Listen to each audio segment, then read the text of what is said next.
Hey, what's up? It's Michael. Welcome to the channel. And new Roku devices just went on sale the day that I'm recording this video. Question is, should you buy one? Let's talk about it. I'll show you one of the new streaming media players on the screen. It's the Roku Streaming Stick 4K. And this is the latest version of Roku Streaming Stick Plus.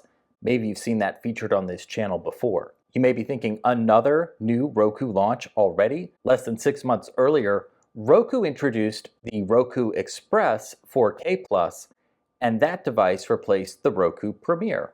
Now, before we go any further, let me be clear. I recommend both of these new Rokus for affordable streaming under 50 bucks. But with so many device launches, and not just from Roku, from Amazon, Chromecast, and also Apple TV, you may be wondering, do you really need to upgrade right now?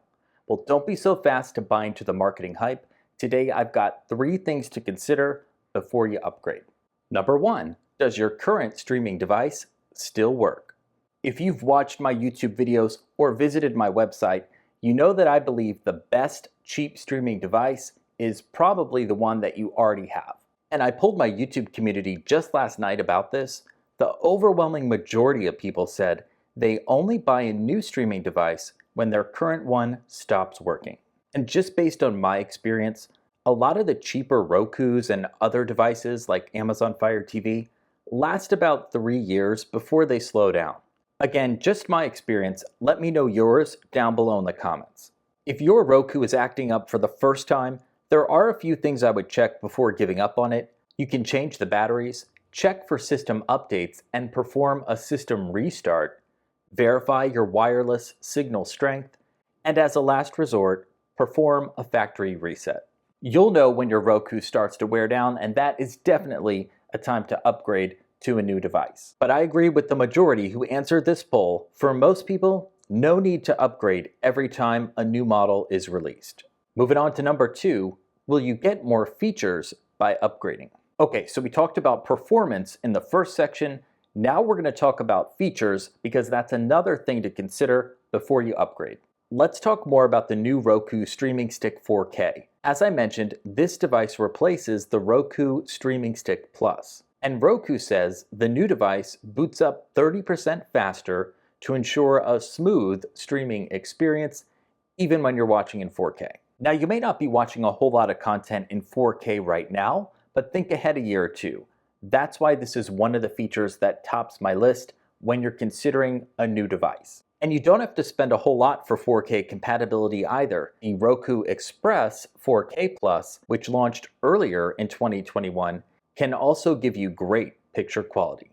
And in addition to 4K support, both of these new Rokus have a voice remote with TV controls. I've got one in my hand right now. You see the TV controls at the top, the power button, and on the side, you can control the volume. Now, if you had a previous version of Roku or even the cheapest model right now, you only get a simple remote. Compare them side by side. There's no power button that controls the TV or nothing on the side of the simple remote to control the volume. So as far as I'm concerned, going forward, you're going to want one of these devices that has the voice commands and the TV controls. Now, for most people watching this video, Roku Streaming Stick 4K and Roku Express 4K Plus will be fine. Either one. But if you have more money to spend and want a more powerful streaming media player with additional features, take a look at Roku Ultra. And I'll drop a link below for you to compare them side by side. Number 3, are you getting a good deal on a new device? We've talked about performance, we've talked about features, now let's get into the price. Roku Streaming Stick 4K was 50 bucks on Amazon and elsewhere the day of its launch in October 2021. That's the regular price. Meanwhile, look what I found here. The older model, Roku Streaming Stick Plus, $35. So would you go for that lower price? Well, there's nothing really wrong with the older model if you already have one. Well, I do. Here's the box right here in my hand. But if you want a new device, you typically do not need to settle for an older model to save money. You just got to be a little patient. For example, I've mentioned the Roku Express 4K Plus throughout this video. The regular price is 40 bucks. But less than 6 months after its launch, the day of this recording, it's on sale for 30 bucks. And this is not the first time that it's been sold at a discount. So here's the bottom line. My general rule of thumb is to buy the latest model of a streaming device, but wait until that device goes on sale. There are sales year-round, but Black Friday and Amazon Prime Day are 2 good days to stock up. And I've got one more important note, one more key reason why I recommend Roku devices. Whether you buy a cheap Roku player or a more expensive one, you'll be using the same interface that's easy to navigate and access all of your apps. Plus, get access to free live and on-demand content from the Roku channel. Thanks for watching.